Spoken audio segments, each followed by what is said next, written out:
করে দেওয়ার জন্য আমরা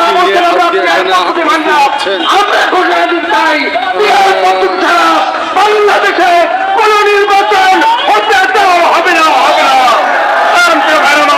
আসুন আগামী দিনে আমরা রক্তের বিনিময়ে বাংলাদেশে দেখতে পাচ্ছি আজকে মানুষের কল্যাণ করতে চাই, মানুষের পাশে দাঁড়াতে চাই।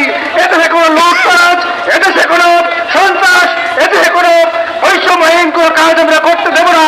আসুন সকলকে আমরা ঐক্যবদ্ধভাবে আগামী দিনে বাংলাদেশ গঠন করার জন্য আমরা ঐক্যবদ্ধভাবে চেষ্টা করব।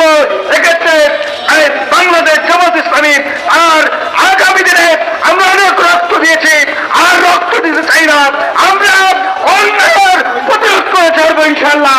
বাংলাদেশকে দুর্নীতিমুক্ত মুক্ত দেশ করে এই বাংলাদেশের মানুষের কল্যাণ সাধিত করবো ইনশাল্লাহ। আল্লাহ তাআলা আমাদের সকলকে তৌফিক দান করুন। খোদা হাফেজ। বাংলাদেশ